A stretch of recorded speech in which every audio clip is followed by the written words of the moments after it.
So this is an article written by our one and only Russ Dobular, and it's called "The Art Scene is Dead and the Liberal Class Killed It. Why Absolutely Everything Sucks Now." Yeah. This is up at his Substack. So I'm going to go through it very briefly, and we'll have him comment on it. He says, "I'm starting from the premise that something has gone very wrong when you have an American arts community that tends to be politically conservative in the sense of being to the right of general sentiment in the Western world on class and economics. That mindlessly support politicians like Joe Biden and Hillary Clinton, whose records are at odds with even the identitarian issues that they claim to care about." Yeah, but millennials and Zoomers don't know shit. That's right. And that sees deplatforming and canceling figures like Joe Rogan as a legitimate tactic, never considering the idea that once you let that genie out of the bottle, the canceling genie, no one will be more vulnerable to having it turned against them than artists. Yeah, I wondered that too, because I'd say it to people. What I realized is, you ever hear the term a basic bitch? Like somebody who should have just got married and had kids, probably. Yeah. They want to be in the arts. It looks fun. So that byproduct of like, oh, really good people be pushed out. Great. They'll be out of the way. I've given a lot of thought to how a bohemian scene of intellectuals and misfits turned into something resembling a PTA meeting in Scarsdale. Because they are that? Yep. Yes. Whereas in the 30s, a good many artists responded to the Depression by adopting a Marxist-Leninist posture, this generation greets the moment with only contempt for the struggles of working people, seeing them as reactionary Trumpers who sadly lack the education and sophistication to realize that the economy's really great.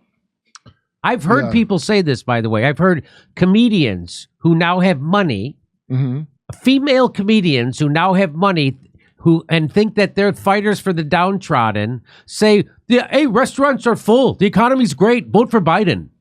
That's their critique of the economy right now. Because they don't know anything. They're young Joy Behars. They don't want to know anything. Okay, this is the kind of people you're talking about. I'm not going to say who this is. I'm not going to say their name, but I'll give you their fucking initials. Okay. Okay, this one I won't. I know someone who works, okay, whose boyfriend transitioned, surprised her with the news. Like at an anniversary. Hey, honey, guess what? Right. Okay. And I want to say wore one of her dresses to do it. I'm not sure about that, but okay. So how did she deal with it? She was like, "Oh, I might be a lesbian." Think about that. Because clearly he was a woman the whole time. Right. So she, "Oh, what's wrong with me?" I love his girl penis. No. I must be into women, because why would I have wanted to be with someone so you're trained like a good Catholic idiot to go, "Oh, the problem must be with me." The economy's good. I must be the problem. Right. They're being trained to be that way, and you can't work unless you think like that. Unless you can imagine that. All right, I guess that's your thing. Go on. Oh, okay. There's only one explanation for this. I must be gay. Not like that's how they think, because everybody who had an ounce of balls in the industry, they ran them the fuck out. So all that's left is the most lock me down daddy BDSM, recipients of 50 Shades of Grey types. So moving on with this article, incremental change is the best we can hope for. And when do we want incremental change? When do we want it? In due time. Eventually. In due time. Incremental change is the best we can hope for, and getting all bent out of shape about books full of graphic cocksucking in your child's middle school library is totally uncool. That's cute that they think children read. Rather than represent the struggles of average people, these artists offer them nothing but derision, and when they do bother to acknowledge them, it is only to portray them as wrong-think culture war enemies. Yes. This is a great article. That's what Basic Bitches did, and they like you. In fact, I know a couple of female comics that made a song you could probably look up called a rap song about how I'm a basic bitch, and it's all about how they're like it's all proud about how they're not one of these freaks that used to do art. They're a college educated, took an improv class. Yep. Improv. I blame a lot of this on improv, comedy wise. I do. The improv but mindset. the stand-up people that I know are just as horrible. I can't. They let the improv into them, and it's to become an actor. Actors are whores. We knew this for thousands of years. An actor's a whore. It's not a thing you aspire to. Somewhere along the line, it became a way to be socially, mobily upward. Yeah. And kind of nobility. But it's not nobility. You're a dumb whore. That's what an actor is. Even Ryan Gosling. Especially Ryan. He's a Disney kid. Even Ryan Gosling. They like a tiny man with great DSLs. What about Tom Cruise? He told the truth about pharmaceuticals and vaccines and Prozac. He told it right to Matt Lauer's fucking face. Okay, but he works for a different daddy. He's not going to tell the truth about a lot of. Yeah, you're right. That's whatever daddy tells me. Yeah, he's a Scientologist. Woody Harrelson. Yeah, well, listen, I've dated a couple of whores. They're cool. I'm just saying, don't think you ain't a whore. I did drugs for 20 years in New York. That's the ultimate diversity training. You need every level. Why do we need diversity training? It's the most diverse club you could find, or used to be. I haven't been in New York in a while, but every level of society hangs out together. That's why they ban drugs, because of that. And I watched it slowly happen where these like mediocre college costs so much money. Oh, I better I got a degree in gender studies. What the fuck are you going to do with that? Oh, I'm going to go into comedy and tell them how to do their job. That is funny, actually. I saw a woman. What was her name, Steph? She was the director of the sketch show I did, Must See Comedy or whatever the fuck that was called. Oh, Audrey Rappaport. She did this really funny character. She came out and she was dressed like a suburban housewife, and she was like, she's like, well, welcome. I've been taking a class in women's comedy.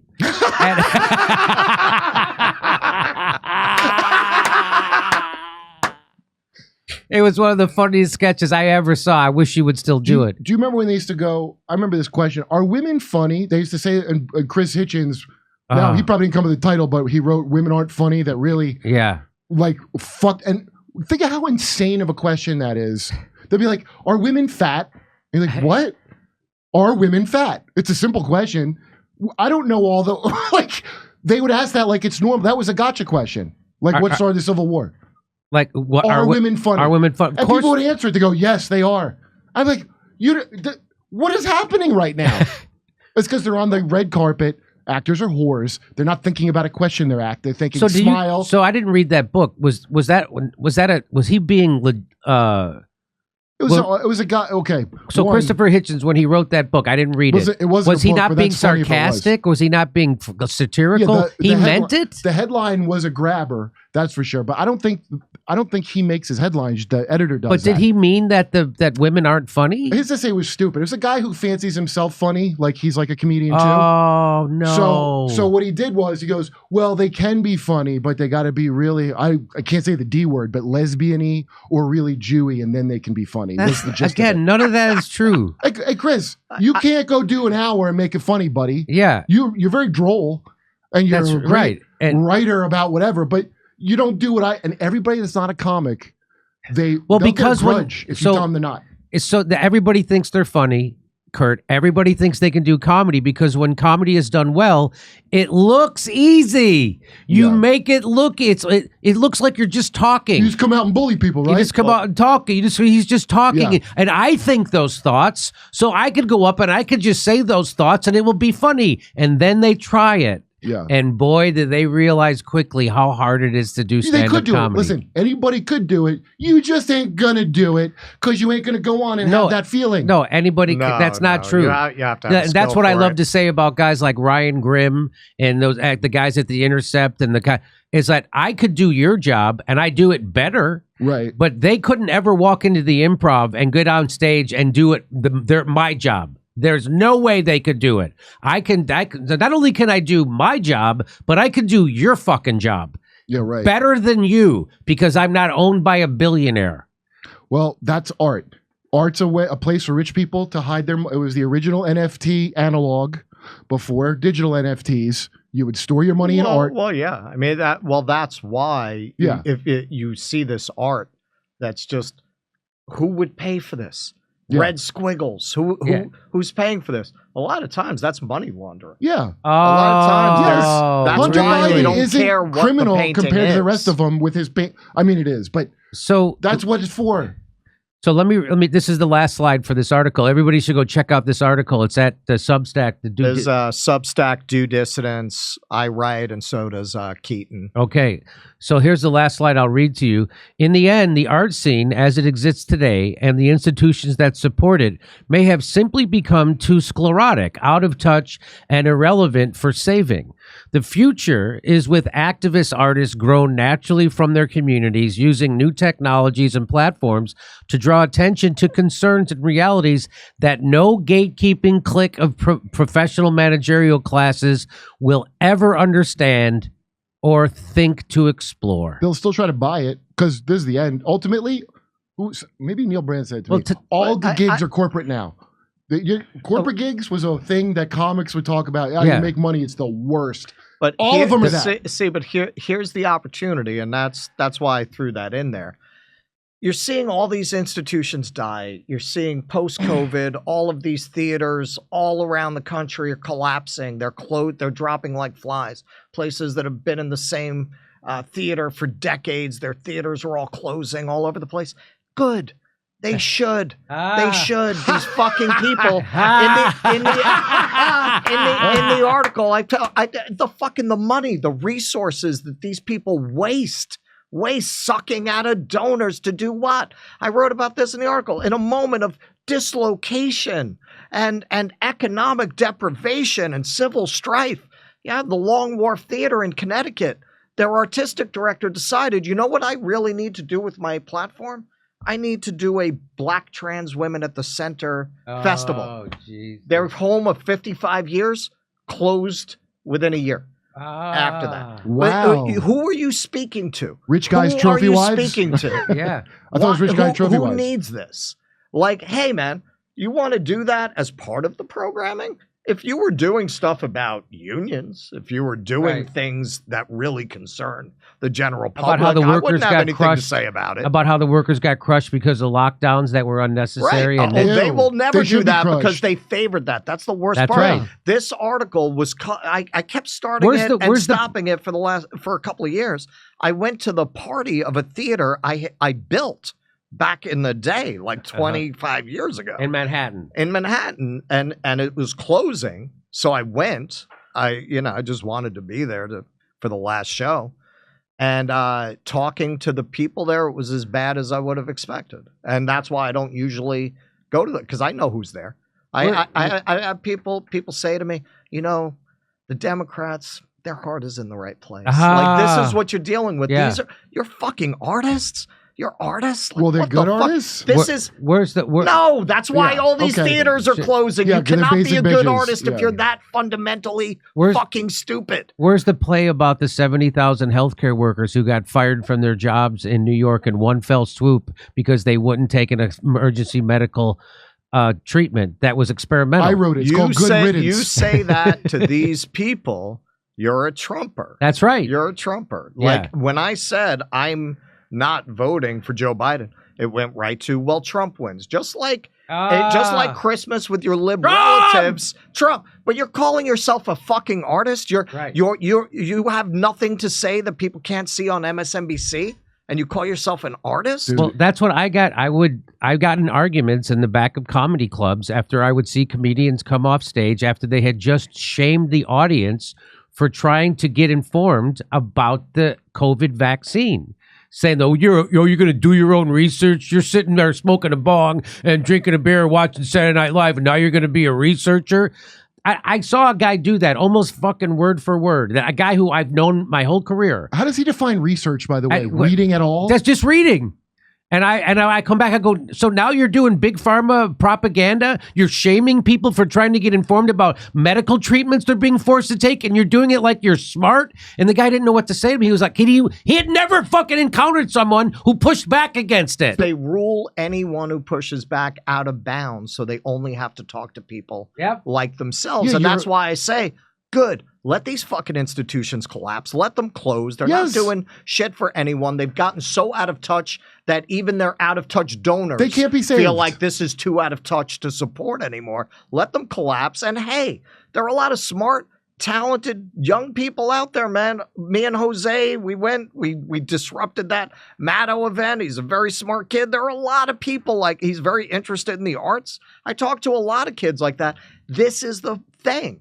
They're not in the art community because the art community will not have them. So you need people like that need to go through these new platforms, let these places burn down, because when they burn down, they're going to leave space for the people who actually have something to say. You need people like the Ryan Longs. You need people like the Kurt Metzgers. You need people like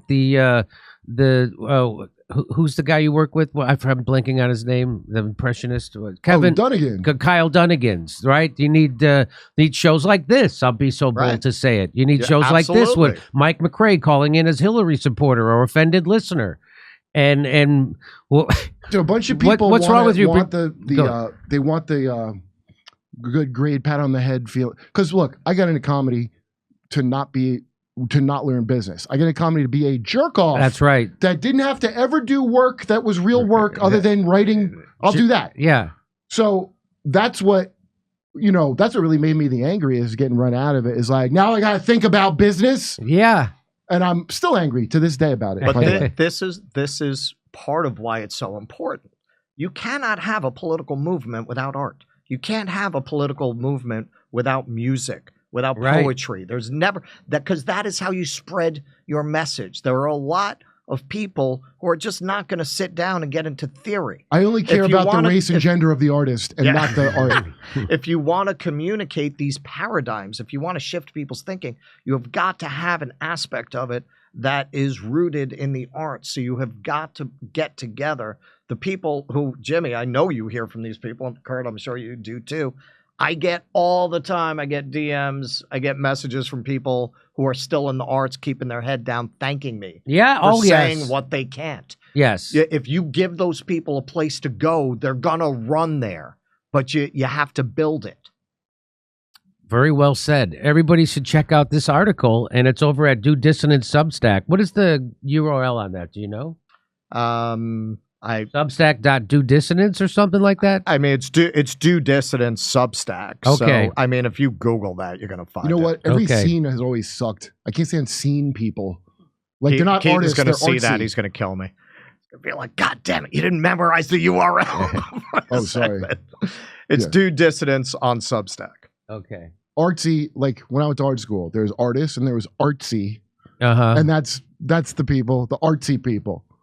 Usually like rich kids. I don't even know if they rise to that level, to be honest with you, man. Well, by artsy, I don't even know if artsy. Here's what I mean. Here's what I mean. That's too good. The best artists, when I went to school, had the least amount of shit in their face and hair coloring. And the shittiest ones had the most tattoos and shit. They had the most. Well, I remember this comedian, Matt Best, used to have a joke saying, I don't need to see a tattoo of a spider web on your elbow to know you're not creative.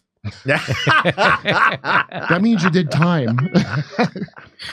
Anyway, all right. Yeah, speak of the devil. What? DoDissidence.substack.com schmuck, but that part's not in the address. Hey, that come was on. That's the That's not schmuck good part's art. for me. So you go to DoDissonance.substack.com. That's it. Okay. Great article. It's great fodder for conversation. Send it to your shitlib friends who consider themselves artists or in the arts. People who say things like, the restaurants are full, economy's great, vote for Biden. You hang out with Joy Behar? I do. Hey, guess what? Let me guess. Your medicine cabinet is filled with stuff that doesn't work. You aren't sleeping, you still hurt, and you're stressed out. Well, that's how it was for me. That actually is how it was for me, especially since I quit weed. I couldn't sleep, but guess what? CBD Distillery. I started using the CBD oil. It is a real change. I actually have been sleeping a little more. And Misha, you also say that helps you sleep and it helps you be calmer. The CBD Distillery's targeted formulations are made from high-quality, clean ingredients. No fluff, no fillers. Just pure, effective CBD solutions designed to help support your health. Because in 2 non-clinical surveys, 81% of customers experienced more calm. Just like Misha. 80% said CBD helped with pain after physical activity. And I don't do physical activity, so I can't say, you know what I'm saying? I mean, I go up the stairs. 80% and 90% said they slept better with CBD. If you struggle with a health concern and if you haven't found relief, make the change like I did to CBD Distillery. And guys, over 2 million customers and a solid 100%. How much? 100% money back guarantee. CB Distillery is the source to trust. I got you a 20% discount. That's just to get you started. Visit cbdistillery.com and use code Jimmy for 20% off. That's cbdistillery.com and the code is Jimmy. cbdistillery.com.